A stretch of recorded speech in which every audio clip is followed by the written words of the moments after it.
During the 7th to 8th century, Imam al-Shafi lived during a time when the Islamic world was not only expanding geographically, but also intellectually. Major cities such as Mecca, Medina, and Baghdad had become great centers of learning, where scholars came together and studied religion, law, and philosophy. At this stage, this Islamic law was still taking its form. There wasn't a single unified method of interpreting the Quran and teachings of the Prophet, and instead, each region had their own approach to it. So because of this, legal rulings could vary significantly from one place to another. So Imam al-Shafi was uniquely positioned to address this issue. He studied in Medina and in Iraq, where he learned their different approaches. From looking at both of these perspectives, he learned that there are drawbacks and positives to each method. And so, he developed a structured framework for Islamic jurisprudence, such as Usul al-Fiqh.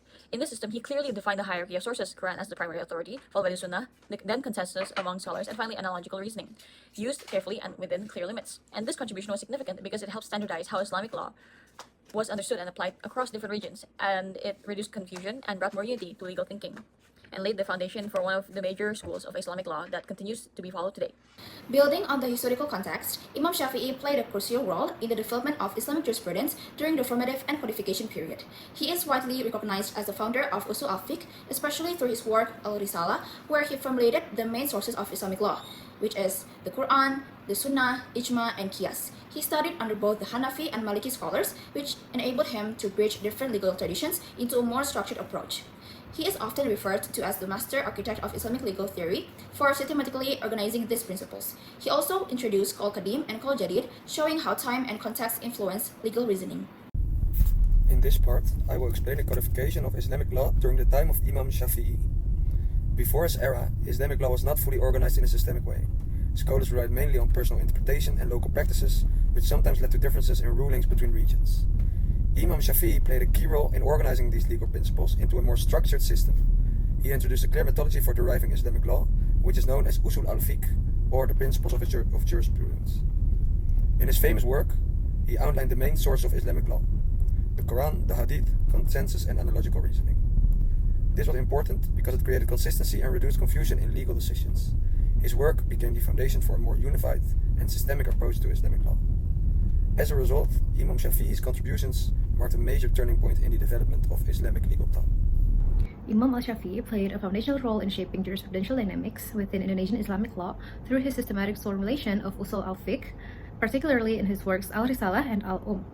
He established a structured hierarchy of legal resources such as the Quran, Sunnah, Ijma, and Qiyas, while balancing textual authority and rational reasoning, ensuring that legal interpretation remained both disciplined and adaptable.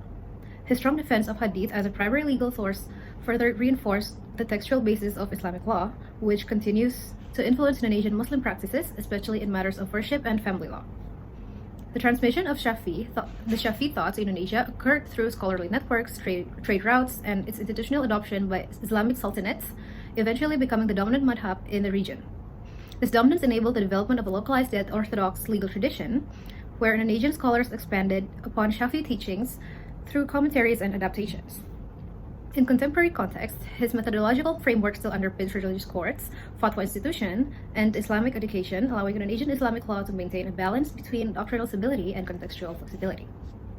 Ultimately, Imam al-Shafi'i's contribution operates not only at the level of legal doctrine, but also as a lasting methodological foundation that continues to guide the evolution of Islamic law in Indonesia. The influence of Imam Shafi'i on Islamic law remains highly significant today. One of his greatest contributions was establishing a clear and systematic method for deriving legal rulings through his work Al-Risalah. He defined the main sources of Islamic law as the Quran, the Sunnah, consensus, and analogical reasoning. This framework continues to be used by scholars in understanding and developing Islamic law. The Shafi school later spread widely, especially in Southeast Asia, including Indonesia and Malaysia, where it still shapes religious practices and education. In the modern era, his balanced approach between textual evidence and rational reasoning allows Islamic law to adapt to new issues while remaining faithful to its sources. In conclusion, Imam Shafi'i's contributions continue to influence Islamic law globally, making his legacy relevant until today.